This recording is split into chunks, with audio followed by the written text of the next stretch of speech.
Feedback यहाँ पे सर्वोपरि है, शर्मान है और जायसवाल सर सभी का अभिनंदन और स्वागत कर रहे हैं। तो संस्कृत भाषा शिक्षण विकास होता है, किससे होता है? कौशलों से। संस्कृत भाषा शिक्षण का विकास कौशलों से होता है। 4 महत्वपूर्ण कौशल है। कौन कौन से हैं सभी लोग बताइए? सुनना, बोलना, पढ़ना, लिखना। ये क्रम अपने माइंड की मेमोरी में सेव कर लेना है। दूसरा प्रश्न बहुत ही अच्छा प्रश्न पूछा गया है कि बालकेषु कल्पना शक्तैः विकासैः भवति। बालकों के कल्पना शक्ति का विकास किस प्रकार से किया जा सकता है? कक्षा नायक विधिना, भाषण विधिना, कथा कथन विधिना या वाद विवाद विधिना की बात करेंगे। तो आप सभी लोग जानते हैं, सभी लोग ज्ञानी सर्वव्याख्याता लोग हैं। मेरे प्यारे प्यारे भाइयों की प्यारी प्यारी बहनें गृहिणी जिनका सपना है अध्यापक अध्यापिका बनना, शिक्षक बनना, सभी लोग कमेंट कीजिएगा और फीडबैक कीजिएगा। तो आप सभी लोग जानते हैं बालकों के कल्पना शक्ति का विकास की बात हो रही है। तो कल्पना शक्ति का विकास मतलब सभी लोग जानते हैं किसके द्वारा हो सकता है? तो वह कथा कथन विधि के द्वारा ही हो सकता है, क्योंकि कथा कथन विधि में बालकों के सोचने की अवसर मिलता है। बालक सोचते भी है कि ऐसा कथा था, ऐसा होना चाहिए। तो कल्पना शक्ति का विकास किससे होता है? कथा कथन विधि के द्वारा। ये आपके सेव कर लेना है। टेलीग्राम से जुड़िए, फ्री में नोट्स और PDF फाइल प्राप्त कीजिए। साथ ही साथ संस्कृत की टॉपर नोट्स भी हमारी आ चुकी है। संस्कृत की टॉपर नोट्स प्राप्त करने के लिए आपको व्हाट्सएप करना है 9630689598 9630689598। इसमें आपको व्हाट्सएप करना है, आपको टॉपर नोट्स मिल जाएगी। पूरा डिटेल स्क्रीन पर लिखा हुआ है। तो संस्कृत भाषा शिक्षण अनुवाद विधि का उच्यते। संस्कृत भाषा शिक्षण में अनुवाद विधि उचित कौन सी होगी? सूत्र विधि होगी, भंडारकर विधि होगी, व्याकरण विधि होगी या पारायण विधि होगी? तो आप सभी लोग जानते हैं संस्कृत भाषा शिक्षण में अनुवाद विधि, जब भी संस्कृत भाषा शिक्षण में अनुवाद विधि की बात की जाएगी तो एक ही आपको याद रखना है, कौन? अनुवाद अर्थात भंडारकर विधि। ये वर्ग 3 में आया हुआ प्रश्न है, इसलिए सभी लोगों को नोट कर लेना है। एक एक क्वेश्चन को माइंड की मेमोरी में सेव कर लेना है। अगला प्रश्न साथियों, कुशाग्र समान मंद बुद्धि छात्राणाम कृतैः कः सिद्धांतः समुपयुक्ति। मतलब कुशाग्र और समान मंद बुद्धि जो छात्रों होते हैं, इनमें से सिद्धांत के लिए सबसे उपयुक्त कौन सा होगा? व्यक्तित्व भिन्नता सिद्धांत, अनुपात क्रमयोश्च सिद्धांतैः, समवाय सिद्धांतैः, मौखिक कार्यस्य सिद्धांतैः। आप सभी लोग जानते हैं कुशाग्र और समान मंदबुद्धि इन तीनों छात्रों के लिए जो सिद्धांत उपयुक्त सिद्धांत होगा वह आपको कलेक्ट करके बताना है, चूज करके बताना है। तो वह हो जाएगा, देखिए तीनों की बात करेंगे अर्थात व्यक्तित्व भिन्नता सिद्धांत हो जाएंगे, क्योंकि व्यक्तियों में विभिन्नताएं होती हैं। कोई कुशाग्र बालक होगा, कोई समान बालक होगा, कोई मंदबुद्धि बालक होगा, छात्र होंगे। तो इन तीनों प्रकार के छात्रों का सिद्धांत के लिए सबसे है व्यक्तित्व भिन्नता सिद्धांत बोला जाएगा, सबसे उपयुक्त होगा। First option is the right answer. I hope सभी लोग समझ रहे हैं अच्छे तरीके से।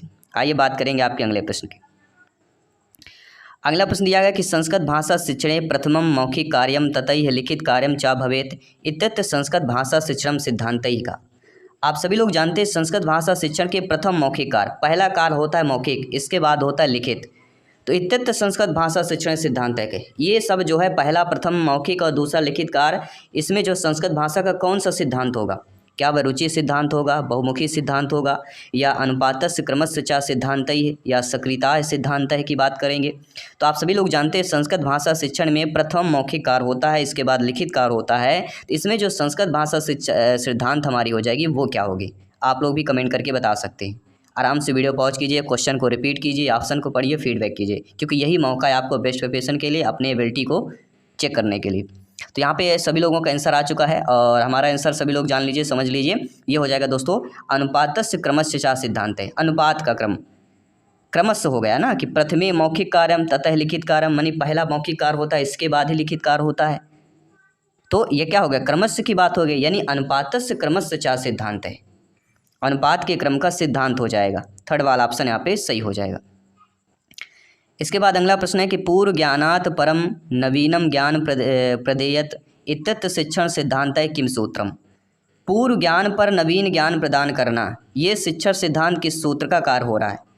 सूक्ष्मात् स्थूलम प्रति, सूक्ष्म के स्थूल के प्रति, संश्लेषण विश्लेषण प्रति, संश्लेषण से विश्लेषण के प्रति, ज्ञाताद ज्ञातम प्रति, ज्ञात से अज्ञात के प्रति, कठिन सरलम प्रति, कठिन से सरल के प्रति।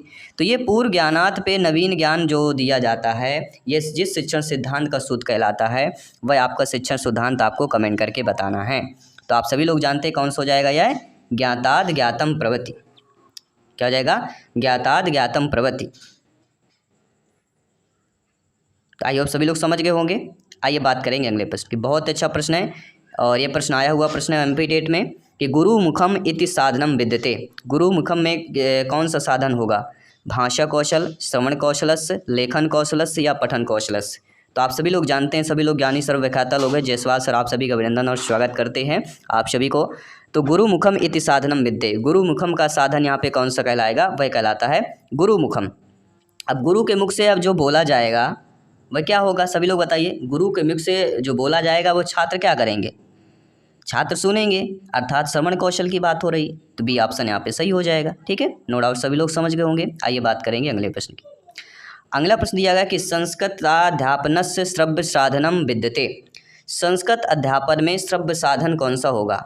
प्रतिकृत ही, दूरदर्शनम, श्यामपट्टई है या ध्वन अभिलेख ही की बात करेंगे। तो संस्कृत अध्यापन में श्रव्य दृश्य साधन, मतलब श्रव्य यानी सुनाई भी दे, दृश्य मतलब दिखाई भी दे, यानी सुनना और दिखाई देने में कौन सा साधन होगा वही आपको कमेंट करके बताना है। अगर हिंदी में होता सभी लोग समझ जाते, यही चीज़ें संस्कृत में दी गई। तो श्रव्य दृश्य इतना तो सभी लोग जानते समझते हैं। ठीक है, तो संस्कृत अध्यापन में श्रव्य दृश्य साधन इनमें से कौन सा होगा? ये आपको कमेंट करके बताना, फीड करके बताना है। तो दृश्य सब मतलब दूरदर्शन की बात हो गई, जिसमें आपका दिखाई भी दे और सुनाई भी दे, तो दृश्य शब्द साधन हो जाएगा। आइए बात करेंगे अगले प्रश्न की। अगला प्रश्न है संस्कृत भाषा शिक्षण समये नगरस्य भौगोलिकी स्थितिं गंतुम कस्य अधिगम साधनस्य प्रयोगः कर्तुं शक्यते। संस्कृत भाषा शिक्षण के समय नगर भौगोलिकी स्थित वंतु, मतलब नगर भौगोलिक का भ्रमण करें या नगर भौगोलिक का स्थित अगर है तो उसमें कौन सा अधिगम साधन का प्रयोग कर सकते हैं? तो नगर का भौगोलिक दिया गया है, तो भौगोलिक में क्या हो सकता है? मानचित्र, पत्रकस, रेखाचित्र या श्यामपट्ट क्या हो सकता है? तो यहाँ पे भौगोलिकी दिया गया है, नगरस्य भौगोलिकी। यहीं पे हमारा आंसर क्लियर हो गया। ठीक है, नगरस्य भौगोलिकी का मतलब सभी लोग समझ गए होंगे, क्या होगा सभी लोग बताइए। नगरस्य भौगोलिकी मतलब मानचित्र। तो भौगोलिक हम किसके द्वारा देख सकते हैं? मानचित्र के द्वारा ही देख सकते हैं, समझ सकते हैं। आइए बात करेंगे अगले प्रश्न की। अगला प्रश्न है पाठ्य पुस्तकस्य स्थानम शिक्षण महत्वपूर्णम विद्यते। पाठ्य पुस्तक में स्थान में शिक्षण का महत्वपूर्ण स्थान कौन सा होगा? बालकानां ज्ञानस्य सीमाएः विस्तराय, व्यवहारिक ज्ञानस्य संपादनाय, छात्रेषु स्वाध्यायं प्रति रुचि उत्पादनाय, उपयुक्तानां सर्वेषां उद्देश्यानां संपादनाय। तो आप सभी लोग जानते हैं मेरे प्यारे मित्र, मेरे शिक्षक बंधु, मेरे भाई बहन गृहिणी, ये पाठ्य पुस्तक के स्थान में शिक्षण का महत्वपूर्ण जो हो जाएगा वही आपका क्या होता है कि उपयुक्त नाम सर्वेषाम उद्देश्यम। कौन मतलब जो हमारे उद्देश्य दिए गए कि बालकों के ज्ञान की सीमा का विस्तार हो, व्यवहारिक ज्ञान का संपादन किया जाए, छात्रों में स्वाध्याय के प्रति रुचि उत्पादन किया जाए। तो ये तीनों जो हैं पाठ्य पुस्तक में स्थान होगा शिक्षण के महत्वपूर्ण के लिए। तो डी ऑप्शन यहाँ पे जो दिया गया वह आपका ऑलरेडी सही हो जाएगा। आई होप सभी लोग समझ रहे हैं। फीडबैक करते रहिए, कमेंट करते रहिए, जारी रखिए, क्योंकि इस बार एमपी टेट वर्ग 3 एग्जाम को 101% फतेह करना है और इसके लिए आपको प्रत्येक क्लासेज इंपॉर्टेंट है। आइए बात करेंगे अगले प्रश्न की। शिक्षण विधि नाम समीकरणे शिक्षा स्तरस्य उन्नतीकरणे च सहायकम भवति। शिक्षण विधि में जो समीकरण का शिक्षा का स्तर होता है उसमें उन्नतीकरण सहायक होता है। पाठ्य पुस्तक, गृह कार्यम, मूल्यांकनम या अध्यापनम किस प्रकार से सहायक होता है? तो शिक्षण विधि के समीकरण में शिक्षा स्तर में उन्नतीकरण जो सहायक होता है वह किस रूप में होता है, किस प्रकार में होता है? तो वह हो जाएगा मूल्यांकन। शिक्षण विधियों में समीकरण शिक्षा स्तर उन्नतीकरणे च सहायकम भवति हो जाएगा मूल्यांकनम। आई होप सभी लोग समझ गए होंगे। आइए बात करेंगे अगले प्रश्न की। अगला प्रश्न है छात्राणां गृह कार्यस्य मूल्यांकनम भवितुं शक्नोति। छात्रों में गृह कार्य का मूल्यांकन किस लिए किया जाता है? बाह्य मूल्यांकन, आंतरिक मूल्यांकन, साक्षात्कारेण या संभाषणेन। तो छात्रों में गृह कार्य का मूल्यांकन इसमें किस प्रकार से किया जाता है? तो आप सभी लोग जानते हैं जब बाद में बच्चों के लिए गृह कार्य देते हैं, होमवर्क देते हैं, ये किस रूप में किया जाता है, किस लिए किया जाता है? बच्चों को जो आपने पढ़ाया उसको बाद में होमवर्क देना, ठीक है, गृह कार्य देना, तो ये कौन सा आंतरिक मूल्यांकन हो जाएगा। छात्रों के गृह कार्य का मूल्यांकन करना आंतरिक मूल्यांकन हो जाएगा। इसके बाद आइए बात करेंगे अगले प्रश्न की। 2-3 प्रश्न और बचे हैं और इस क्लास को कंप्लीट करते हैं। शलाका परीक्षा भवति। शलाका परीक्षा कौन होती है भैया? मौखिक के अंतर्गत होती है, उभय अंतर्गत, लिखिता अंतर्गत या प्रश्न के अंतर्गत कौन सा होगा? तो सभी लोग जानते हैं जब भी शलाका परीक्षा की बात की जाती है एक ही माइंड के मेमोरी में आता है और वह है मौखिक अंतर्गता, यानी कि शलाका परीक्षा मौखिक अंतर्गता भवति। First option is the right option हो जाएगा। अगला प्रश्न दिया गया कि छात्राणां दैनिक कार्याणां सर्वसां परीक्षाणां च मूल्यांकनं भवति। भवेत्, अर्थात छात्रों के दैनिक कार्य में सर्वसाम यानी सभी में परीक्षा का मूल्यांकन किस प्रकार होता है? आंतरिक मूल्यांकन, बाह्य मूल्यांकन, सतत मूल्यांकन या परीक्षा की बात हो रही है।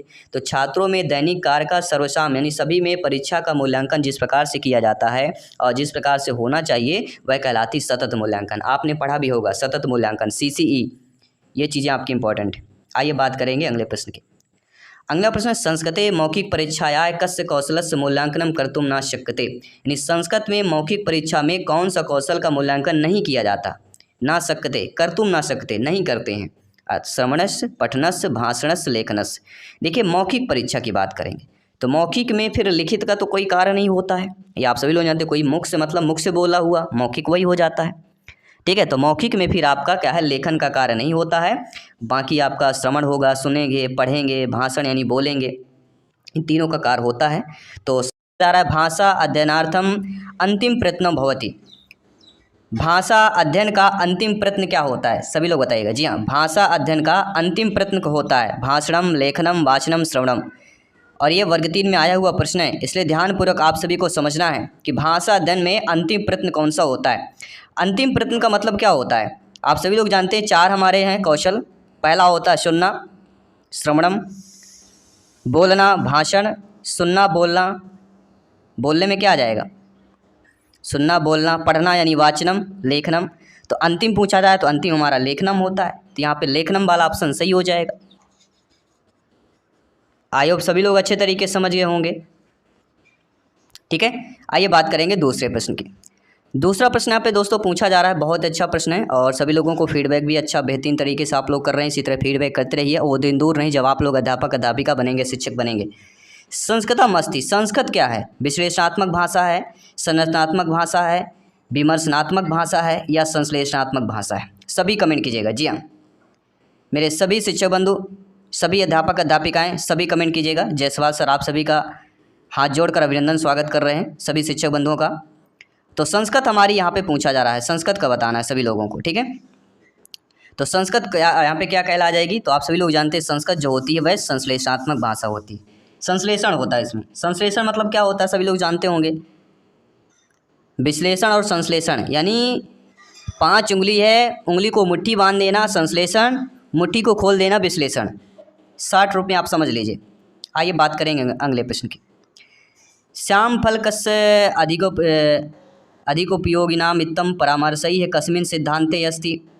अभ्यास सिद्धान्ते, सक्रियतया सिद्धान्ते, रुचि सिद्धान्ते, मौखिक कार्यस्य सिद्धान्ते। यहाँ पे प्रश्न पूछा गया, बहुत अच्छा प्रश्न है कि श्याम फलकस्य अधिक उपयोग मित्तम, अगर श्याम जो है फलक का अधिक उपयोग कर रहा है तो ऐसा परामर्श कौन से सिद्धांत में होगा कि श्याम फलक का अधिक उपयोग किया जाए? तो वह होता है आपका रुचि सिद्धांत। श्याम फलक का अधिक उपयोग का परामर्श जो है कस्मिन् सिद्धान्ते अस्ति, रुचि सिद्धान्ते अस्ति, रुचि सिद्धांत हो जाएगा। इसके बाद अगला प्रश्न पूछा जा रहा है कि वाग रूपम भाव प्रकटम इक्तम तम किम, अर्थात वाग रूप में भाव प्रकट में इक्तम तम की, इनमें से क्या होगा? भाषण होगा, लेखन होगा, पठनम होगा, श्रवणम होगा। तो आप सभी लोग जानते समझते हैं कि वाग रूपम भाव प्रकटम इत्युक्ते किम, कौन सा होगा? तो वाग रूप में भाव प्रकट इनमें से कौन सा हो जाएगा? वह होगा भाषण। क्या हो जाएगा यहाँ पे? भाषणम हो जाएगा। First option is the right answer. और ये आपके एमपीटेटिव वर्ग 2 में आया हुआ प्रश्न है, लैंग्वेज में, ध्यानपूर्वक समझिएगा। अगला है लौकिका नाम ही साधु नामार्थम वागानुवर्तते इत्यादिकम पद्यम कुतः गृहीतम? अभिज्ञान शाकुंतलात्, उत्तर रामचरितात्, मत्स्यकटिकात् या मुद्रा राक्षसात की बात कर रहे हैं। तो लौकिक में लौकिका नाम ही साधु नामार्थम वागानुवर्तते, लौकिक में साधु नाम जो वर्तते होता है इसमें से कौन से पद से लिया गया है? लौकिका नाम ही साधु नार्थम वागानुवर्तते, इनमें से किस पद से लिया गया है? अभिज्ञान शकुंतलम, उत्तर रामचरित, मत्स्यकाटिकात या मुद्रा राक्षस। तो ये जो पंक्ति है ये पद है किससे ली गई है, किस पद से ली गई है? तो अगर आप लोग पढ़े होंगे तो सभी लोग जानते होंगे उत्तर रामचरितात की पंक्ति है, लौकिका नाम ही साधु नामार्थम वागानुवर्तते। अगर ऐसा कुछ आता है तो आपको किस ऑप्शन में जाना है? उत्तर रामचरित के ऑप्शन में जाना है। उत्तर रामचरित, अभिज्ञान शकुंतलम, मुद्रा उत्तर रामचरित और अभिज्ञान शकुंतलम, इन दो टॉपिक से संस्कृत में पूछा जाता है पेडागोजी शिक्षा शास्त्र में, तो ध्यानपूर्वक समझिएगा। अगला रिक्त स्थानम पूरित्वा सूक्ति संयोजत जननी जन्मभूमिश्च गरीयसी। अब रिक्त स्थान की पूर्ति करना है, कौन सी सूक्ति है? जननी जन्मभूमिश्च गरीयसी।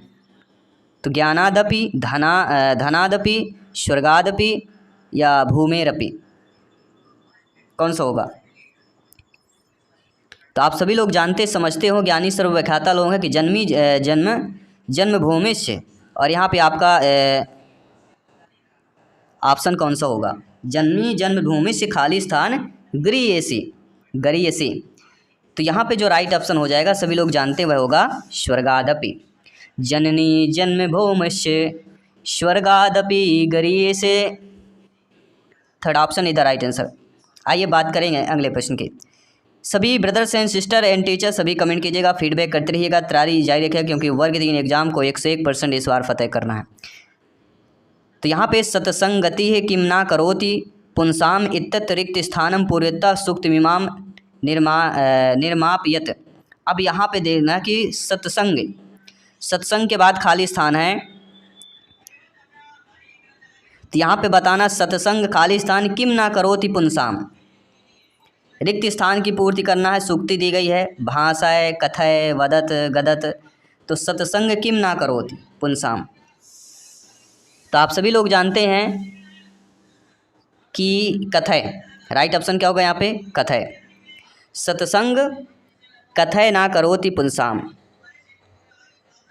बाकी भाषय होता है, वदत होता है, गदत होता है, तो यहाँ पे कथय इज द राइट आंसर है। और ये C-TET में आया हुआ प्रश्न है, तो ध्यानपूर्वक समझना है, फीडबैक करना है। अगला प्रश्न है कि छात्राई है श्रवण अपेक्षाय पठनेन अधिकम ज्ञानम समुपार्जयन्ति इति परामर्शई है विद्यते। अर्थात छात्रों में श्रवण की उपेक्षा को पढ़ने से अधिक ज्ञान जो है समर्पित या समुपार्जन होता है, यह परामर्श विद्यते कौन सा होगा? पठन कौशल होगा, भाषण कौशल, लेखन कौशल या श्रवण कौशल होगा। तो छात्र में श्रवण की अपेक्षा पढ़ने में अधिक ज्ञान जो होता है, मतलब सुनने की अपेक्षा पढ़ने में, तो कौन सा कौशल कहला जाएगा? सुनने की अपेक्षा पठन में अधिक ध्यान दिया जाए, तो पढ़ने में अधिक ध्यान दिया जा रहा है, मतलब वह पठन कौशल ही होगा। ठीक है, तो first option is the right answer हो जाएगा। आइए बात करते हैं अगले प्रश्न की। अगला प्रश्न है आकाशवाणी इति किम्ना प्रकारकम साधनमस्ति। ये वर्ग 3 में आया हुआ प्रश्न है, ध्यानपूर्वक समझिएगा। आकाशवाणी इति किम्ना प्रकारकम साधनमस्ति। दृश्य साधनम, श्रव्य साधनम, क्रिया साधनम। दृश्य, शब्द या साधन, इन 4 जो ऑप्शन है इनसे एक प्रश्न जरूर पूछा जाता है एग्जाम में। तो आकाशवाणी इति किम प्रकारकम साधनम अस्ति, आकाशवाणी इनमें से कौन से प्रकार होगी? आकाशवाणी क्या होती है? आकाशवाणी मतलब सुनाई देना, होता कि नहीं होता? तो यहाँ पे कौन सा हो जाएगा? सभी लोग बताइए। आकाशवाणी श्रव्य साधनम अस्ति। आइए बात करेंगे अगले प्रश्न की। अगला प्रश्न है पाठ पुस्तक निर्माणे आंतरिक परिच्छस्य सिद्धांत भवति। पाठ पुस्तक के निर्माण में आंतरिक पक्ष का सिद्धांत कौन सा होगा? रोचकता होना चाहिए, व्यवहारिकता होनी चाहिए, सौदेश्यता होनी चाहिए, पूर्वकता, त्रयप, यानी इन तीनों होंगे। तो पाठ पुस्तक के निर्माण में आंतरिक पक्ष का सिद्धांत इनमें से होना चाहिए, तो कौन सा ऑप्शन यहाँ पे सही हो जाएगा? तो रोचकता में भी होनी चाहिए, व्यवहारिकता भी होनी चाहिए, सौदेश्यता भी होनी चाहिए, कुछ उद्देश्य भी होना चाहिए। रोचक भी होना चाहिए, इससे बच्चे पढ़ें, व्यवहारिकता भी होनी चाहिए। तो पाठ पुस्तक निर्माण में इन तीनों पक्षों को ध्यान दिया जाता है। पूर्वकता, त्रयपी, डी ऑप्शन इधर राइट आंसर हो जाएगा। आइए बात करेंगे अगले प्रश्न की।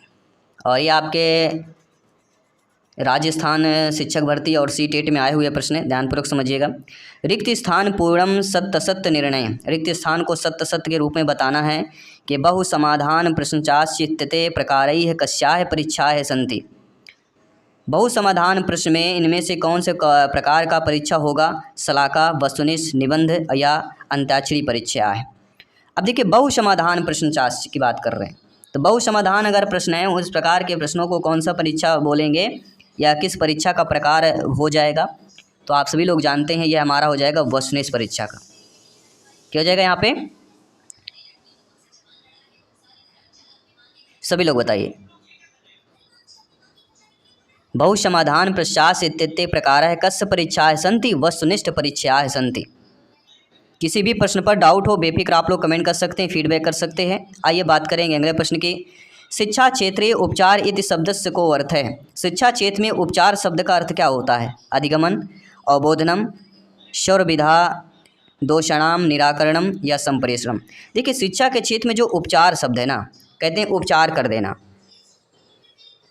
एक मेडिकल लाइन में उपचार अलग होता है, ट्रीटमेंट जिसे बोलते हैं, तो उपचार हो गया प्राथमिक उपचार या अन्य चीज़ें जो होती हैं, लेकिन ये उपचार शिक्षा में करना है, मतलब जो बच्चा गलती करा उसका उपचार है। तो इसको शब्द में क्या बोला जाएगा? शिक्षा के क्षेत्र में उपचार शब्द को अर्थ क्या होता है? तो इसका अर्थ होता है सर्वविध दोषाणाम निराकरण। सभी विधियों के जो दोष हैं उनको निराकरण करना ही शिक्षा क्षेत्र में उपचार का अर्थ होता है। अगला प्रश्न है, स्वतंत्रता परम आचार्य नरेंद्र देव समिति बहुविधि मूल्यांकन निमित्तम सर्वप्रथम कदा अनुसंधिवती। यानी स्वतंत्रता परम में आचार्य नरेंद्र देव जो समिति है बहुविधि मूल्यांकन में सर्वप्रथम कब जो है आई हुई थी? सभी लोग बताइएगा, ये सर्वप्रथम कब आई थी आपके? 1948 तमें वर्ष ही है, याद रखिएगा, आचार्य नरेंद्र देव समिति। आइए बात करेंगे अगले प्रश्न की। शैक्षिक अनुसंधान प्रशिक्षण परिषदाः कतमे आंतरिक मूल्यांकनस्य योपरि बलम दत्तम। शैक्षिक अनुसंधान में या शैक्षिक अनुसंधान प्रशिक्षण परिषद में कौन सा आंतरिक मूल्यांकन में सबसे बल दिया जाता है? 1965, 75, 47 या 67 बलम दिया गया था।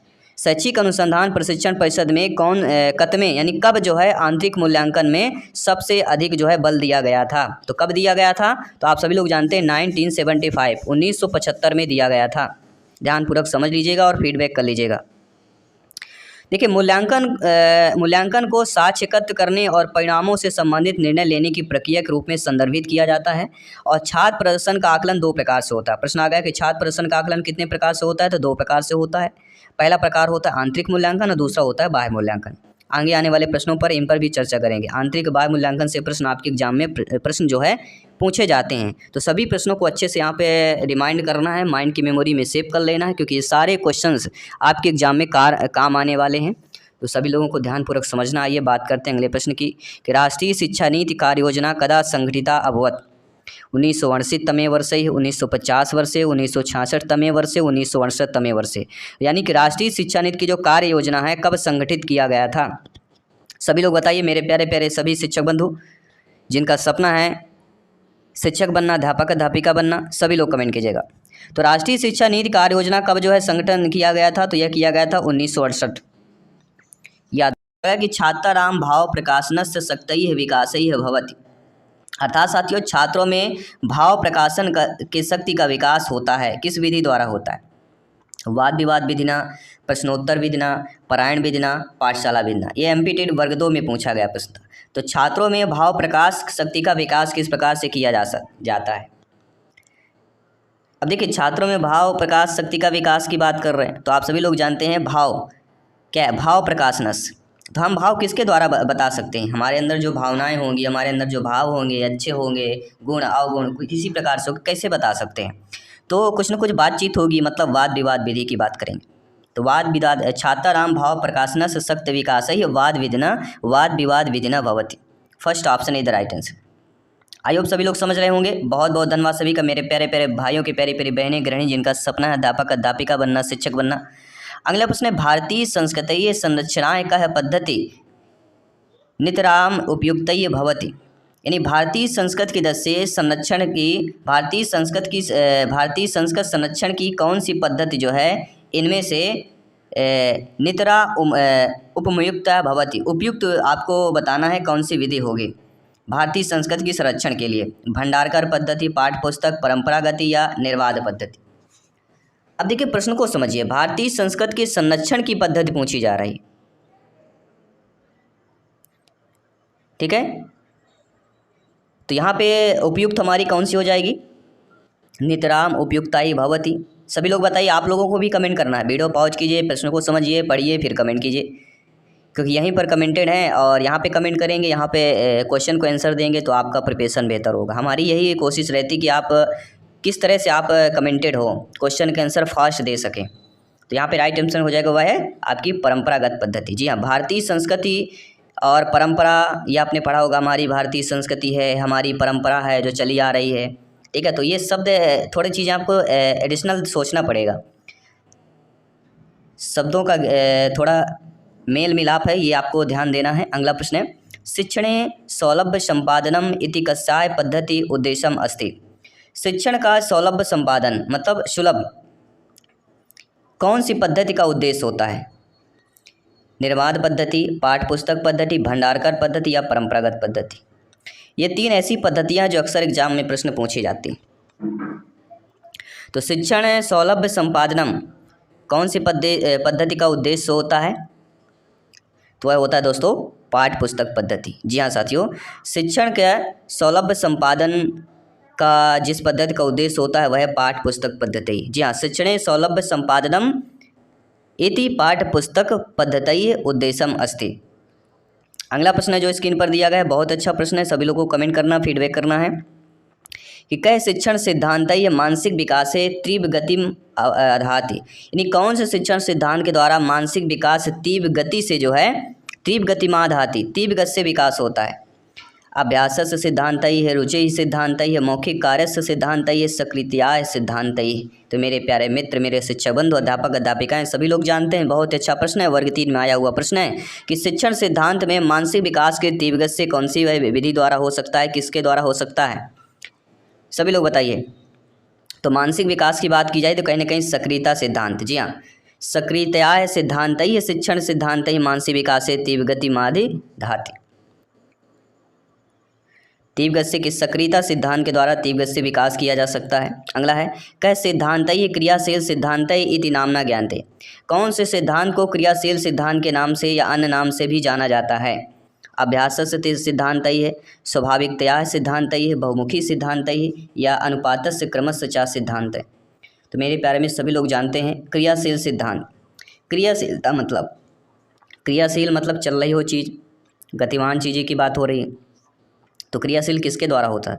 तो क्रियाशील सिद्धांत को अभ्यास सिद्धांत, जी हाँ, अभ्यास सिद्धांत ही क्रियाशील सिद्धांत इति नामना ज्ञाते, मतलब अभ्यास सिद्धांत को क्रियाशील सिद्धांत के नाम से जाना जाता है। अगला प्रश्न देखिएगा। अगला प्रश्न, कति विधेषु कौशलेषु नैपुण्य संपादनम भाषायाः सांकेतिकीं प्रयोजनम अस्ति। कौन सी विधि में, कति विधेषु कौन सी विधि में कौशल का नैपुण्य संपादन भाषायाः संकेतम प्रयोजनम अस्ति। नैपुण्य संपादन भाषा का संकेतन का सांकेतिक प्रयोजन होता है। आपका त्रिविधेषु, द्विविधेषु, चतुर्विधेषु या पंचविधेषु कितने विधि होते हैं? कति विधेषु कितने विधि के द्वारा कौशलेषु नैपुण्य संपादनम भाषा या सांकेतिक प्रयोजनम अस्ति, भाषा का सांकेतिक रूप में जो है प्रयोजन किया जाता है। कितने कति विधेषु कितने विधि द्वारा? तो हम बचपन से पढ़ते आ रहे हैं, जब से हमने D.Ed B.Ed किया है। बचपन मतलब यही हो गया, शिक्षा से जुड़े हुए हैं। D.Ed B.Ed आपने कर लिया मतलब शिक्षक की ओर अग्रसर हो गए आप लोग। तो यहाँ पे हमारा राइट ऑप्शन क्या हो जाएगा? वह सभी लोग जानते हैं 4 विधियाँ, ठीक है, चतुर्विधेषु। आप लोगों ने कमेंट भी कर दिया होगा, बहुत ही सिंपल सा प्रश्न था। अगला प्रश्न देखते हैं, छात्राणाम द्वितीयो लक्षिता अधिगम विशेषः किम नामकम कौशलम अस्ति। छात्रों में द्वितीय लक्ष्य अधिगम में किम नामकम कौशलम अस्ति, किस नाम से कौशल होता है, किस कौशल को बोला जाता है? तो द्वितीयो लक्षित दिया गया है। तो द्वितीयो लक्षितों का मतलब क्या होता है, सभी बताइए। सुनना, बोलना, पढ़ना, लिखना, यानी श्रवण, भाषणम दूसरा, सुनना, बोलना, पठन कौशल तीसरा, लेखन चौथा। तो क्रम में दिया गया है, तो भाषण कौशल हो जाएगा। छात्राणाम द्वितीयो लक्षित अगम विशेषः भाषण कौशलम अस्ति, ठीक है। तो ये चीज़ें पूछी जा रही हैं, सभी लोगों को समझना है। अगर पूरा सेंटेंस आपको, पूरा वाक्य जो समझ प्रश्न नहीं आ रहा तो कुछ शब्दों को देखिए क्या चीज़ आप समझ पा रहे हैं, उसी के आधार पर प्रश्नों का आंसर ढूंढने की कोशिश कीजिए, समझने की कोशिश कीजिए और आप जरूर सफल हो जाएंगे। अगला है, वर्णोच्चारण शिक्षणेन कस्य निमित्तं प्रशिक्षणं भवति। देखिए, हम कोई संस्कृत के टीचर नहीं है, हमारी जो हमने पढ़ा है ना बचपन में, इतनी चीज़ें तो जानते हैं। हमारा जो सब्जेक्ट है वो मैथ्स है, और मैथ्स सब्जेक्ट है तो कहीं ना कहीं सब चीज़ें मैनेज की जाती है, और लगभग 4 साल से ज़्यादा हो रहे हैं हमें इस पढ़ाते हुए, तो इन चीज़ों का एक नॉलेज हो जाता है, रिपीट, इसलिए अभ्यास प्रैक्टिस ज़रूरी है। तो प्रैक्टिस के तौर पर सारा नॉलेजेबल चीज़ें होती हैं, नॉलेज हो जाता है, ज्ञात हो जाता है। तो वर्णों के उच्चारण के शिक्षण में कौन सा नियम जो है प्रशिक्षण दिया जाता है, प्रशिक्षण होगा? स्वर यंत्र से, ताड़ेन्द्र से, श्रवणेन्द्र से या स्पर्श इंद्रिय से? कौन सा इंद्रिय होगा? वर्णों को वर्णोच्चारण शिक्षणेन कस्य नियमितम प्रशिक्षणम भवति। वर्णों को उच्चारण के शिक्षण में किस नियम के द्वारा प्रशिक्षण होता है? तो आप सभी लोग जानते हैं वह नियम कौन सा हो जाएगा, सभी लोग कमेंट कीजिए। वह होगा स्वर यंत्र से। वर्णों का उच्चारण मतलब स्वर, इतना चीज़ें जान लीजिए। बाकी सेंटेंस नहीं आ रहा समझ में, कोई दिक्कत नहीं। आइए बात करते हैं अगले प्रश्न की। अधिगम प्रक्रियायाम केषां विशेष भूमिका अस्ति। अधिगम प्रक्रिया में कौन सी विशेष भूमिका होती है, किसकी विशेष भूमिका होती है? दृश्य उपकरण की, दृश्य सब उपकरण की, श्रव्य उपकरण की या दर्शक कारणाम? तो आप सभी लोग जानते समझते हैं कि अधिगम प्रक्रिया में जिस विशेष भूमिका की आवश्यकता होती है, तो आप सभी लोग जानते हैं क्या होगा। अधिगम प्रक्रिया की बात हो रही तो कहीं ना कहीं अधिगम में क्या होगा, दिखाई भी देना चाहिए और सुनाई भी देना चाहिए, यानी दृश्य सब उपकरण की बात होगी। ठीक है, बी ऑप्शन सही हो जाएगा। आई होप सभी लोग समझ गए होंगे। आइए बात करते हैं अगले प्रश्न की कि मस्तिष्क यंत्रस्य अपरम नाम की। मस्तिष्क यंत्र का अपर नाम बताइए, दूसरा नाम क्या बोला जाता है? इसे उपनाम होता है ना, वो इसी प्रकार अपरम नाम। दूरदर्शनम, ध्वनि पंजिका, भाषा पंजिका या संगणकम? ये वर्ग 3 में 2011 में शायद आया हुआ प्रश्न है। तो मस्तिष्क यंत्रस्य अपरम नाम बताना है, और सभी लोग जानते हैं मस्तिष्क अपरम मतलब किसको हो जाता है, संगणकम। अगला प्रश्न, मूल्यांकनेन छात्रस्य पूर्णतया किं मापितुं शक्यते। मूल्यांकन में छात्र के पूर्ण रूप से किस प्रकार से माप सकते हैं? वैदुष्यम, चतुर्मयम, व्यक्तित्वम या प्रतिभम? किसके द्वारा मापा जा सकता है? तो मूल्यांकन में छात्रों के पूर्ण रूप से, पूर्णतया, मूल्यांकनेन छात्रस्य पूर्णतया, पूर्ण रूप से मूल्यांकन का जो है छात्रों में किस प्रकार से हम माप सकते हैं, समझ सकते हैं।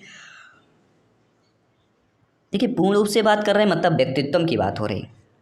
अगर छात्रों के पूर्ण रूप से माप हो रहा तो मतलब व्यक्तित्व की माप हो रही, उसको क्या बोला जाएगा, व्यक्तित्व माप। अगला प्रश्न है कि बहुश्लोक कंठस्थीकरणम कस्याय परीक्षायाम अपेक्षते। ये वर्ग 3 में आया हुआ प्रश्न, यानी बहुत श्लोकों को कंठस्थ करना, याद करना, कौन सा परीक्षा को हम बोल सकते हैं? अंताक्षरी परीक्षा में, वस्तुनिष्ठ, शलाका या निबंध? देखिए, श्लोक को याद करना, कंठस्थ करना वैसे पेडागॉजी में निगेटिव शब्द है, लेकिन थोड़ा प्रश्न को समझिए। कस्याम परीक्षाम अपेक्षते, किस परीक्षा की अपेक्षता होती है कि बहुत श्लोकों को आपको याद करके रखना है? वह होगी, कब होता है? जब चीज़ें अंताक्षरी की परीक्षा होती है अगर संस्कृत में, तो बहुत से श्लोकों को याद करना पड़ता है।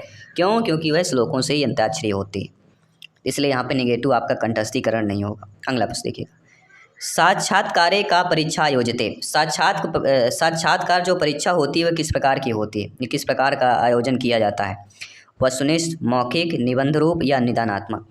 देखिए, साक्षात्कार जिसे आपने इंटरव्यू में देखा होगा, साक्षात्कार इंटरव्यू जो होता है, साक्षात्कार परिचय हो गया, एक्सक्लूसिव इंटरव्यू जिसे बोला जाता है, साक्षात्कार, एक्सक्लूसिव इंटरव्यू या साक्षात्कार परिचय।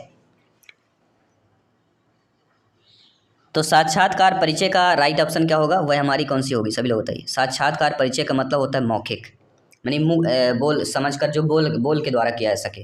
ठीक है, तो वह कहलाएगा साक्षात्कार परीक्षा।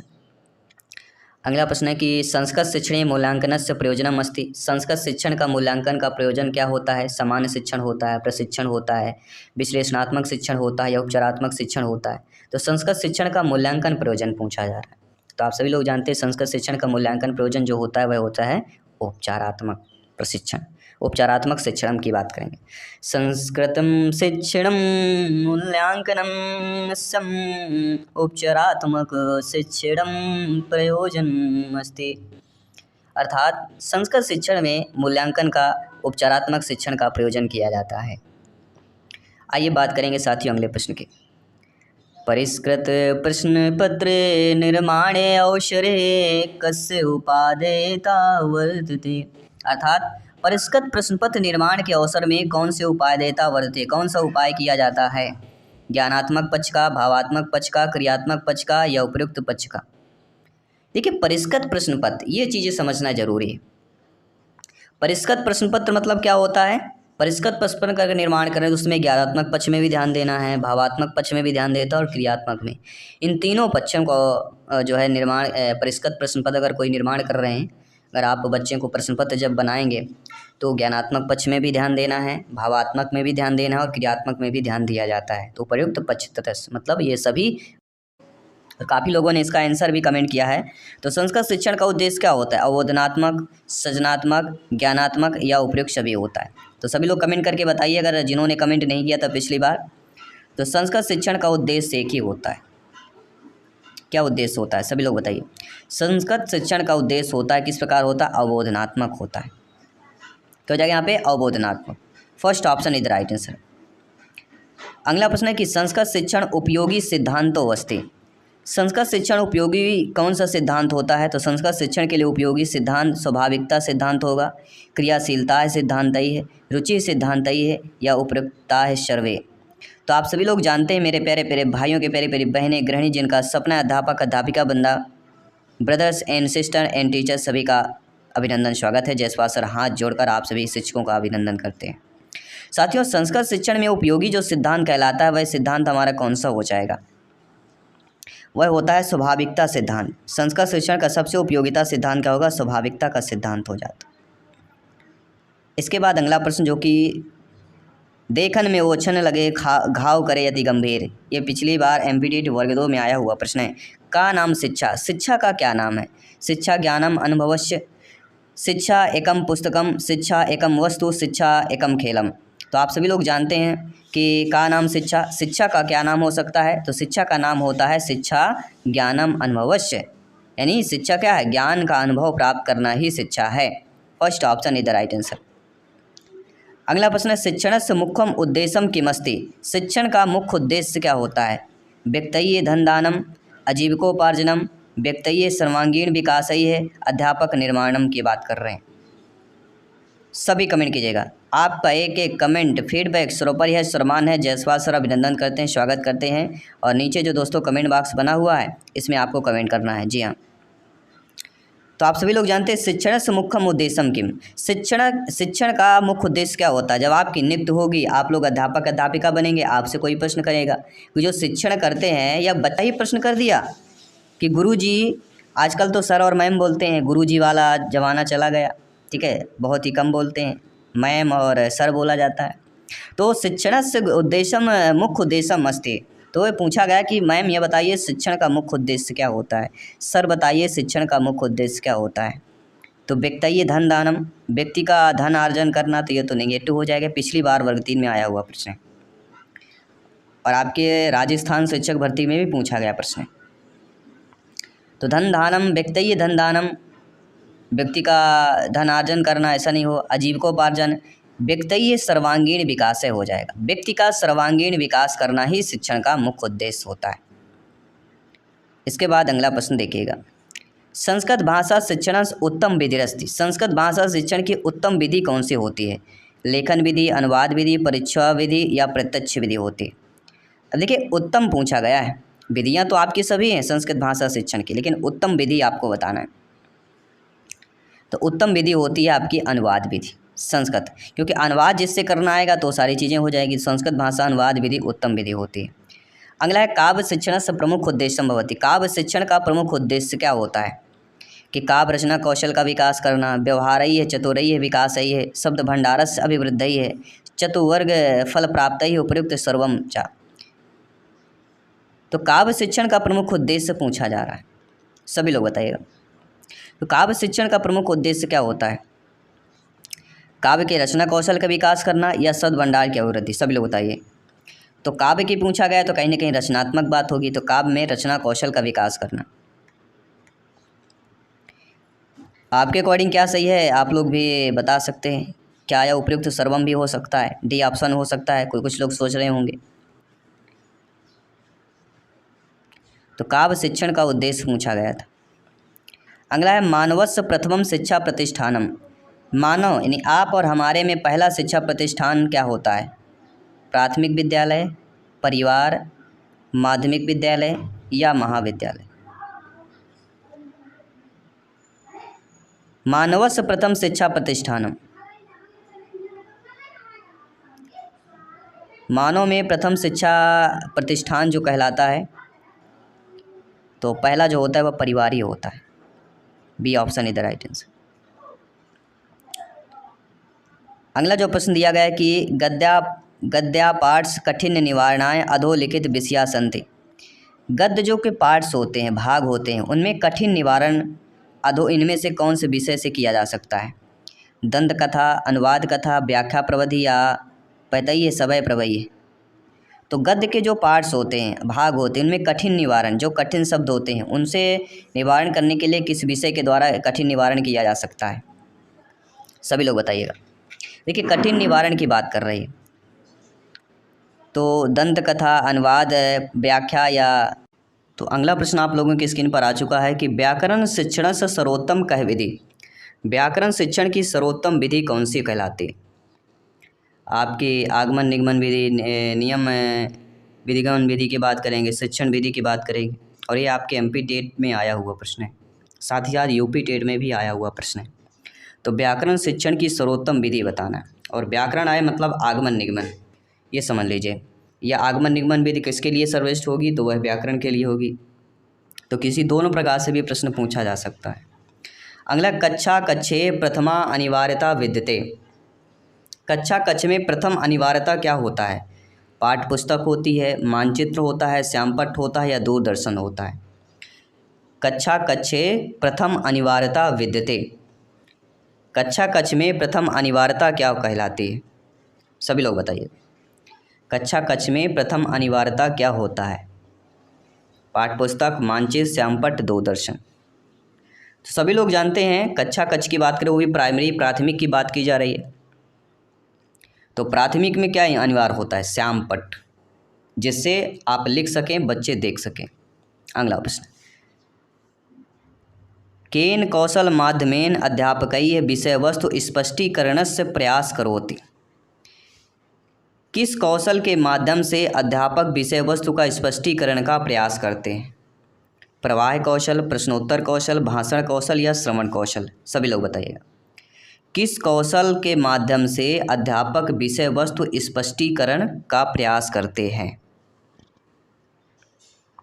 तो राइट ऑप्शन आ चुका है, सभी लोग बताइए। जी हाँ दोस्तों, राइट ऑप्शन आ चुका है, और राइट ऑप्शन क्या होगा हमारा? विषय वस्तु का स्पष्टीकरण का प्रयास कर रहे हैं तो कहलाएगा प्रश्नोत्तर कौशल। क्या हो जाएगा? प्रश्नोत्तर कौशल हो जाएगा।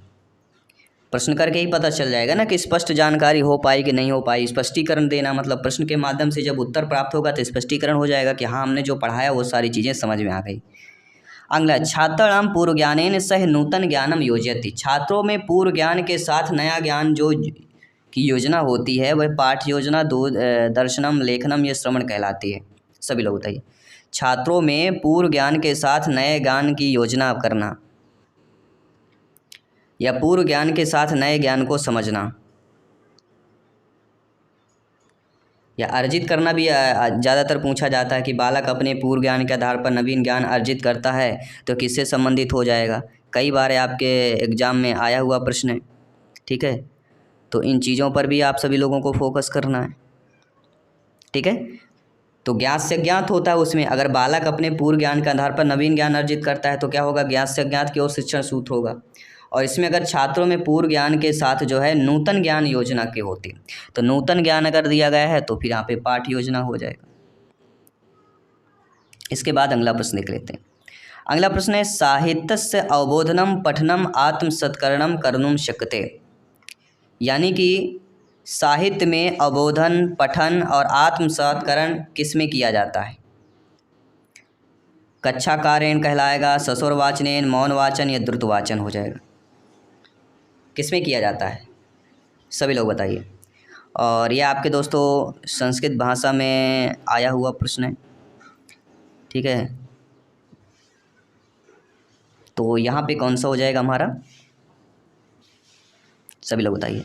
साहित्यस्य अवबोधनम पठनम आत्मसत्करणम कर्तुं शक्यते, तो ये हो जाएगा हमारा मौन वाचन इज द राइट आंसर। जिन्होंने मौन वाचन किया है वह आपका, क्योंकि साहित्य अध्ययन की बात हो रही है तो साहित्य अगर पढ़ेंगे तो मौन वाचन पढ़ेंगे तो ज़्यादा होगा। कहीं ना कहीं ससुर वाचन भी कुछ लोग कर रहे होंगे, ठीक है। तो मौन वाचन और ससर वाचन दोनों में ज़्यादा कन्फ्यूजन हो जाता है। ठीक है, तो यहाँ पे मौन वाचन इधर राइट आंसर हो जाएगा। अगला प्रश्न देख लेते हैं कि संस्कृत भाषा अधिगस्य स्वाभाविक मनोविज्ञानिश्च क्रमे विद्यते। संस्कृत भाषा में स्वाभाविक मनोवैज्ञानिक क्रम क्या होता है? पठनम भाषणम श्रवणम लेखनम श्रवणम भाषणम पठनम लेखनम पठनम श्रवणम लेखनम भाषणम भाषणम लेखनम श्रवणम पठनम। इतना जान लीजिए, पहला सुनना होता है, अंतिम लेखन होता है। अगर ये चीज़ जिसमें भी दिया गया हो तो वही होगा, सुनना, बोलना, पढ़ना, लिखना। अर्थात श्रवणम भाषणम मतलब बोलना, पठनम यानी पढ़ना, लेखनम यानी लिखना। तो सेकंड ऑप्शन सही हो जाएगा। इसके बाद अगला प्रश्न देख लेते हैं क्या पूछा जा रहा है। अगला प्रश्न दिया गया है दंडान्वयी खंडान्वयी टीका समीक्षाएं इत्येताः विधयः केन संबंधा सन्ति। अर्थात दंडान्वय खंडान्वय में जो टीका समीक्षा होती है यह विधि किससे संबंधित हो जाती है? व्याकरण शिक्षण, काव्य शिक्षण, नाट्य शिक्षण या निबंध शिक्षण से हो जाती है। दंडान्वय खंडान्वय टीका समीक्षा किस विधि से संबंधित हो जाती है? दंडान्वय विधि, खंडान्वय विधि, टीका समीक्षा इत्ते विधि किससे संबंधित होते? केन संबंधा मतलब क्या होता है? किससे संबंधित होना। और ये भी आया हुआ प्रश्न है, ये भी बता देता हूँ। जी हाँ, ये पूछा गया प्रश्न है शिक्षक भर्ती में। तो यहाँ पे हमारा हो जाएगा काव्य शिक्षण। जी हाँ, दंडान्वय खंडान्वय की जहाँ भी बात की जाए तो काव्य शिक्षण के ऑप्शन पर आपको जाना है। काव्य शिक्षण इज द राइट आंसर हो जाएगा। ठीक है, क्योंकि दंडान्वय खंडान्वय टीका समीक्षा ये विधियाँ किससे संबंधित होती हैं? सभी लोग बताइए। तो ये विधियाँ जो होती हैं काव्य शिक्षण से संबंधित हो जाती हैं। काव्य या पद शिक्षण दोनों चीज़ें। अगर काव्य की जगह पद भी दिया रहे तो यहाँ पे दिक्कत नहीं, पद शिक्षण दे दिया गया तो आप लोग कन्फ्यूज हो जाएं। ठीक है, क्योंकि इनका जो मुख्य उद्देश्य होता है छात्रों को रसानुभूत एवं संदारानुभूत करना होता है काव्य और पद का। इसलिए कक्षा में काव्यमय वातावरण प्रदान करना चाहिए सभी शिक्षकों को, और इसके पश्चात ही उनके काव्य का गहन की धारा के साथ जोड़ना चाहिए, और जो भी विधियाँ हैं उनको भी प्रयोग में लाना चाहिए। और शिक्षण का सर्वश्रेष्ठ वाचन ससुर वाचन। अब सभी लोगों को कमेंट करके बताना है, क्योंकि ये आपके पेपर में आया हुआ प्रश्न है। तो कविता शिक्षण प्रणाली की उच्चतर माध्यमिक कक्षा में छात्रों की हितकारी हो जाएगी, वह होगी समीक्षा प्रणाली। Second option is the right answer. इसके बाद अगला प्रश्न पूछा गया है कि यदि प्रति सप्ताह एकस्यां कक्षायां भाषणं तथा संवाद प्रतियोगिताः आयोजनं भवति तत्र कस्य निराकरणं भवितुं शक्नोति। यदि प्रत्येक सप्ताह में एक कक्षा में भाषण और संवाद प्रतियोगिता का आयोजन होता है, तब जो है कौन से निराकरण करने के लिए ये सब किया जा रहा है? कक्षा में भाषण और संवाद प्रतियोगिता के द्वारा किसका निराकरण किया जाता है? उच्चारण का किया जाता है, पराजस्य का, अनुत्तीर्ण का या मनोरंजन का? तो सभी लोग जानते समझते हैं। प्रत्येक मेरे प्यारे प्यारे भाइयों की प्यारी प्यारी बहनें गृहिणी जिनका सपना अध्यापक अध्यापिका कि यदि प्रति सप्ताह में एक कक्षा में भाषण और संवाद प्रतियोगिता का आयोजन किया जाता है, यह जिस निराकरण के लिए किया जाता है वह कहलाता है उच्चारण दोष। तो जिस बालक बालिका को उच्चारण दोष की समस्या होती है या उच्चारण दोष होता है, ऐसे में अध्यापक अध्यापिका क्या करते हैं? कक्षा में भाषण और संवाद प्रतियोगिता का आयोजन करते हैं। इससे क्या होता है? उच्चारण दोष की समस्या दूर हो जाती है। अगला प्रश्न यहाँ पे दिया गया है, संभावित प्रश्न आपके एग्जाम के जैसे कि कस्य विचारे मानवीय भाषा अधिग्रहण यंत्रेण सह जायन्ते यत् तान भाषण अधिगमे सहायकम भवति। कौन से विचार में मानव जो है भाषा अधिग्रहण यंत्र के द्वारा यत् तान भाषा अधिगमन सहायका भवति। तो आप सभी लोग जानते हैं कि भाषा के अधिगम में सहायक पूछा जा रहा है। कौन सा विचार होगा? कौन सा विचार है? कस्य विचार, किसका विचार है कि मानव जो है भाषा अधिग्रहण यंत्र सह जायन्ते यत् तान भाषा अधिगम सहायके भवति। अर्थात सभी मानव भाषा अधिग्रहण यंत्र के साथ उत्पन्न होते हैं, ये भाषा के अधिगम में सहायक होते हैं। किसका कथन है, किसका विचार है? तो ये सभी लोग जानते हैं कि भाषा अधिग्रहण अगर पूछा जाता है, चाहे हिंदी पेडागॉजी हो चाहे संस्कृत पेडागॉजी हो, एक ही आता है। वह क्या है दोस्तों? चॉम्स्की। याद रखिएगा, चॉम्स्की के विचार में सभी मानव भाषा अधिग्रहण यंत्र जो होते हैं लैंग्वेज एक्विजिशंस डिवाइस के साथ उत्पन्न होते हैं और ये भाषा के अधिगम में जो है सहायक होते हैं। इसके बाद अगला प्रश्न देखिएगा। अगला प्रश्न संभावित प्रश्न आपके एग्जाम के दृष्टि से कि अर्थ मापन प्रक्रिया कसमयी परियोजनाएं सशक्ता है अस्ति। सेमनेटिक मैपिंग स्ट्रेटजी की बात हो रही। अर्थ मापन प्रक्रिया का किस प्रयोजन में सशक्ता अस्ति। अर्थात साथियों, अर्थ मापन प्रक्रिया में सशक्त माध्यम यहाँ पे पूछा जा रहा है। कौन सा सशक्त माध्यम होगा। छात्रैः शब्द संग्रह वर्धयितुं, व्याकरण नियमान शिक्षितुं, पाठ विश्लेषण सह व्याकरण संयोजनाएँ या प्रक्रिया लेखनाएँ। तो अर्थ मापन प्रक्रिया के दृष्टि से देखा जाए जो प्रयोजन यहाँ पे होना चाहिए अकॉर्डिंग टू क्वेश्चंस कि छात्रेषु शब्द संग्रह वर्धितुम, अर्थात अर्थ मापन प्रक्रिया के अंतर्गत छात्र वर्गों में शब्द संग्रहण बढ़ाने का सशक्त माध्यम है। क्या है। शब्द संग्रहण बढ़ाने का सशक्त माध्यम है। फर्स्ट ऑप्शन इधर राइट आंसर। कोई भी डाउट हो बेफिक्र आप लोग कमेंट कर सकते हैं। जयसवाल सर आप सभी का अभिनंदन स्वागत करते हैं। अगला प्रश्न है निष्क्रिय शब्दावली का अस्ति। सभी लोग बताइए। जो निष्क्रिय शब्दावली होती है किस लिए होती। ते शब्दाय वयम ये साय प्रयोगम तदय कुर्मयि यदा वयम तान सुष्णुम अर्थः पठामयि। ते शब्दाय यान वयम अन्नय्य सह पुनः पुनः प्रयोजनम। ते शब्दाय येषां प्रयोगम वयम लेखने एव कुर्मयि। ते शब्दाय येषां प्रयोगम वयम भाषणे एव कुर्मयि। तो निष्क्रिय शब्दावली का अस्ति। निष्क्रिय शब्दा के लिए यहाँ पे पूछा जा रहा है। तो निष्क्रिय शब्दावली क्या होगा कि ते शब्दाय वयम येषां प्रयोगम, अर्थात निष्क्रिय शब्दावली वे शब्द होते हैं जिनका उपयोग हम ततय कुर्मयि यदा वयम तान शृणु, जिनका हम उपयोग तभी करते हैं जब वयम तान शृणुम अथवा पठामहि, जब हम उन्हें सुनते या पढ़ते हैं। क्या हो जाएगा। तान मतलब जब, श्रुणुम यानी सुनना, या पठामय सुनने और पढ़ते हैं, तब जो है निष्क्रिय शब्दावली वे शब्द जिनका उपयोग हम तभी करते हैं जब हम उन्हें सुनते या पढ़ते हैं। तो निष्क्रिय शब्दावली क्या आपने समझ लिया। आइए बात करते हैं अब अगले प्रश्न की।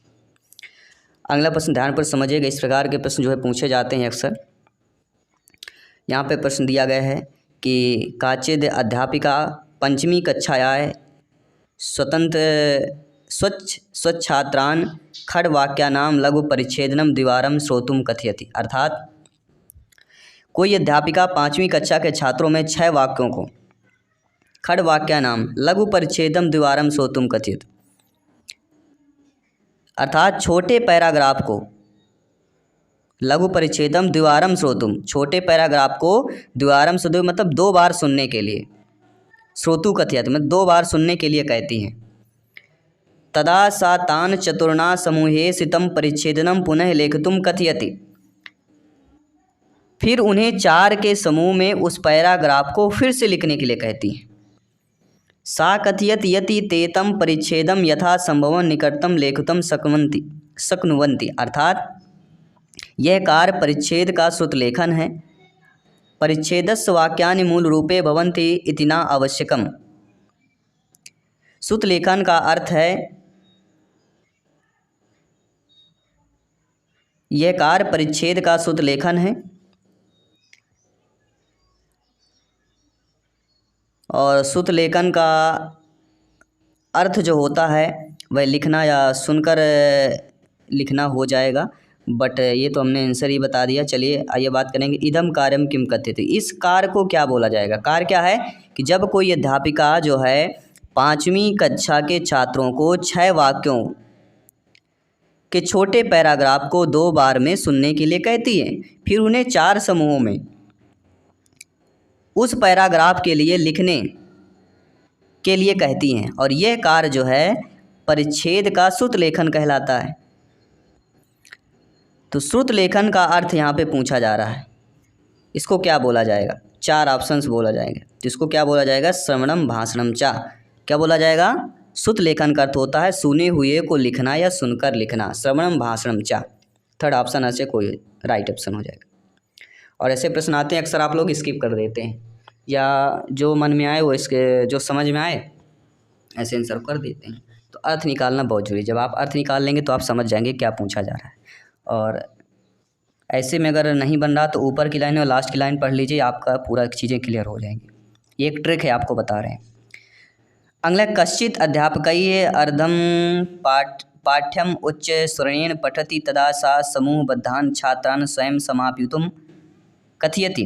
ऐसा कीदृशैः प्रयोग है। अर्थात साथियों, कोई अध्यापक आधे पाठ को क्या दिया गया है, कश्चित अध्यापकैः अर्ध पाठनम उच्च स्वरेण पठति।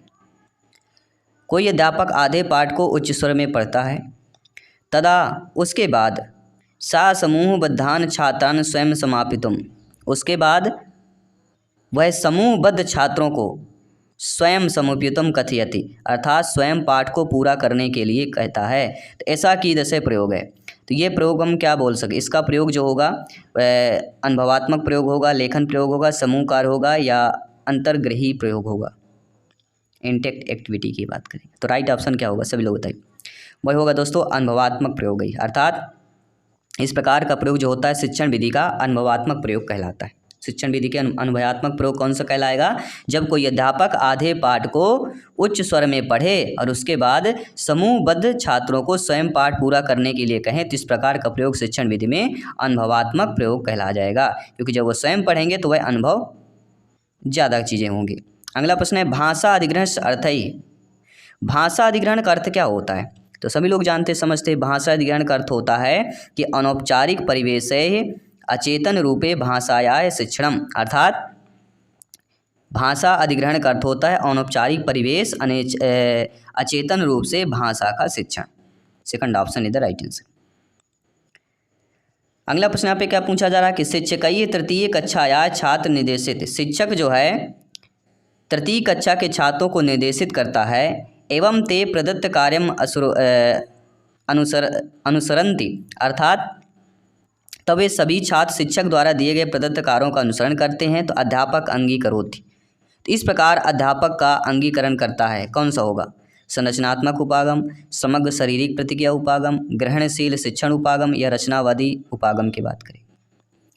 अब आप जानते समझते हैं कि शिक्षक जो है तृतीय कक्षा के छात्रों को निर्देशित करते हैं कि वह सभी छात्र शिक्षक द्वारा दिए गए प्रदत्त कार्य को अनुसरण करते हैं, तो इस प्रकार अध्यापक का जो है समग्र शारीरिक प्रतिक्रिया उपागम हो जाएगा। समग्र शारीरिक प्रतिक्रिया उपागम अध्यापक ही अंगीकरोति, मतलब अध्यापक जो है इस उपागम का अंगीकरण करते हैं। तो सेकंड ऑप्शन इधर राइट आंसर हो जाएगा। आइए बात करते हैं अगले प्रश्न की। बहुत ही प्यारा सा प्रश्न है, दिल मांगे मोर इत विज्ञापन वाक्यम का उदाहरण। दिल मांगे मोर जो एक विज्ञापन आता है, इसका उदाहरण बताना है आप लोगों को। तो दिल मांगे मोर मतलब क्या होगा, कोड एक व्यत्यम हो जाएगा, कोड स्विचिंग कहलाता है, ठीक है। तो दिल मांगे मोर यह कोड स्विचिंग का एग्जाम्पल है, जहाँ एक वाक्य को अन्य भाषा के रूप में रूपांतरित या स्थानांतरित का उसका प्रचार किया जाता है, उसको कोड व्यत्यम संस्कृत में बोला जाता है और नॉर्मल इंग्लिश में कोड स्विचिंग बोला जाता है। आइए बात करते हैं अगले प्रश्न की। अगला प्रश्न है, वैज्ञानिकाः किमर्थं कथयन्ति यत् शिशुभ्यः सत सहवार्तालापैः महत्वपूर्णम्। अर्थात साथियों, आप सभी लोग जानते समझते हैं कि वैज्ञानिक कहते हैं कि शिशुओं से बात करना महत्वपूर्ण है। क्यों महत्वपूर्ण है, क्योंकि शिशुओं की भाषा अयम भाषा ध्वनि शिक्षणम आरभते, क्योंकि शिशुओं की भाषा की ध्वनियों को सीखना शुरू कर देता है। यह क्या होता है, यह शिशुओं को भाषा की ध्वनियों को सीखने को शुरू कर देता है। तो वैज्ञानिकम का अर्थ है कि शिशुओं में वार्तालाप के लिए क्या होता है, अयम भाषा है ध्वनि शिक्षणम आरभते। वैज्ञानिक कहते हैं कि शिशुओं से बात करना महत्वपूर्ण है, क्योंकि यह शिशुओं को भाषा ध्वनियों को सीखना शुरू कर देता है। शिशु बच्चों से बात करेंगे तो बच्चा ध्वनियों को सीखना प्रारंभ कर देता है। अगला प्रश्न है, खाली स्थान सिद्धांतैः वर्ण्यत यत् कथम पाठकाः पाठरस्य अवबोधनस्य स्वपूर्वार्जितं ज्ञानेन सह पाठ्य सूचना नाम संयोजनम कुर्वन्ति। अर्थात साथियों, प्रश्न कह रहा है कि कौन से सिद्धांत में यह वर्णन किया गया है, यह वर्णन करता है कि कैसे पाठक पाठ को समझने के लिए अपने पहले अर्जित ज्ञान के साथ संयोजनम कुर्वति। तो यहाँ पे क्या हो जाएगा, अर्जित ज्ञान मतलब अभिगमनम हो जाएगा, लर्निंग की बात हो रही है।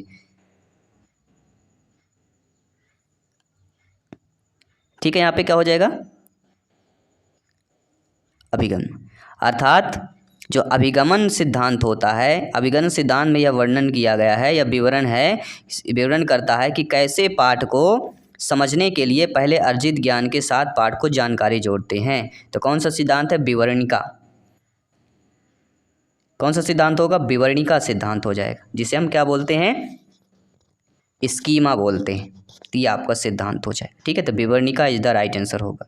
अभी आपका अभिगमनम में नहीं करना है, क्या होगा, विवरणिका, याद रखिएगा। अगला प्रश्न देखिए, भाषा अधिग्रहण से अधिग्रहण विषय अधोलेखितुम किम सत्यम। अर्थात साथियों, भाषा अधिग्रहण के बारे में क्या सत्य है। तो भाषा अधिग्रहण के बारे में क्या सत्य हो जाता है, सभी लोग जानते हैं कि अयम नैसर्गिकतः उपार्जितः, अर्थात यह स्वाभाविक रूप से ग्रहण होता है। क्या हो जाएगा, भाषा अधिग्रहण के विषय में क्या सत्य है कि यह स्वाभाविक रूप से अधिग्रहण होता है।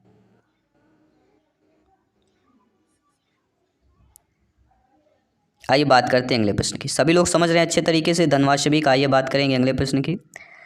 अगला प्रश्न बहुत ही प्यारा सा अच्छा प्रश्न है कि यस्याम अवस्थायाम द्वित्रयमासस्य नवजातैः शिशु मुक्त स्वर ध्वनिं जनितुं शक्नोति सा कथ्यते। अर्थात साथियों, यस्याम अवस्थायाम, जिस अवस्था में 2 या 3 माह का बच्चा मुक्त स्वर ध्वनि को जानने लगता है, उसे क्या बोलते हैं या उसे क्या कहते हैं। तो जब जिस अवस्था में 2 या 3 महीने के बच्चे में 2 या 3 मासस मतलब 2 या 3 महीने के बच्चा में मुक्त ध्वनि को जानने लगता है, मुक्त स्वर ध्वनि, मुक्त ध्वनि को जानने लगता है, तो उसे हम क्या कह लेंगे, उसे हम अनुकूजनम कहेंगे। क्वीन क्या कहेंगे, अनुकूजनम इज द राइट आंसर। आइए बात करेंगे अगले प्रश्न की। अगला प्रश्न यहाँ पे दिया गया साथियों, कक्षायाम यत्र बालैः स्वमात्र भाषाया आरभते तदनु अन्य भाषा शिक्षन्ते एतादृशीं कक्षा किम कथ्यते। अर्थात साथियों, आप सभी लोग जानते हैं, कक्षायाम यत्र बालैः स्वमात्र भाषा आरभते, अर्थात जहाँ बालक अपनी मातृभाषा में कक्षा आरंभ करता है, तदनु अन्य भाषा शिक्षन्ते, अन्य भाषा में शिक्षा ग्रहण करता है, एतादृशी कक्षा किम कथ्यते। तो इस प्रकार की कक्षा को क्या बोलेंगे, तो जिस प्रकार का अपनी मातृभाषा कक्षा में आरंभ करे और आपके अन्य भाषा के शिक्षा भी ग्रहण कर रहा है, मतलब कहीं ना कहीं क्या हो जाएगी, बहुभाषिकता की बात हो रही है, बहुभाषिक कक्षा की बात हो रही है, क्योंकि मातृभाषा के साथ साथ अन्य भाषा का भी शिक्षा ग्रहण बच्चा कर रहा है, बालक कर रहा है, इसलिए बहुभाषिक कक्षा हो जाएगी यहाँ पर। ठीक है, चलिए एक मॉक क्वेश्चन ले रहे हैं आप सभी के लिए। सभी लोगों को कमेंट करके बताना है कि द्वितीय भाषायाः भाषा शास्त्रीय प्रयोगई है संरचनाएं सम्यक रीताय संविष्टाय। अर्थात साथियों, आप सभी लोग जानते समझते हैं कि द्वितीय भाषा में, भाषा शास्त्रीय प्रयोग में, द्वितीय भाषा में के लिए भाषा शास्त्रीय प्रयोग में संरचना को सही तरीके से शामिल किया जाता है। संरचना को सही तरीके से शामिल, संविष्टा मतलब शामिल किया जाता है। तो कौन सा यहाँ पे शामिल होगा, अभ्यासई पुनरावृत्ति माध्यमेन, अभ्यास के पुनरावृत्ति के माध्यम से, भाषा या अर्थपूर्ण स्थानांतरण माध्यम से, अर्थपूर्ण अंतरक्रिया माध्यम से, पर्यवेक्षण अनुबोधनम चा माध्यम। तो क्या होगा, सभी लोग बताइएगा कि द्वितीय भाषा के लिए भाषा शास्त्रीय प्रयोग में संरचनाओं को सही तरीके से शामिल किया जाता है। किसके माध्यम से शामिल किया जाता है, ये आपको कमेंट करके बताना है। साथ ही 15 में से आपके कितने स्कोर सही हुए ये भी आपको कमेंट करके बताना है, और क्लास समझ में आई कि नहीं आई ये भी कमेंट करके बताना है। बाकी सभी क्लासेस चल रही, प्लेलिस्ट बना दिया गया। जिनको भी संस्कृत की टॉपर नोट्स चाहिए तो टॉपर नोट्स सभी लोगों को पता है, व्हाट्सएप कर देना। व्हाट्सएप नंबर आपको पता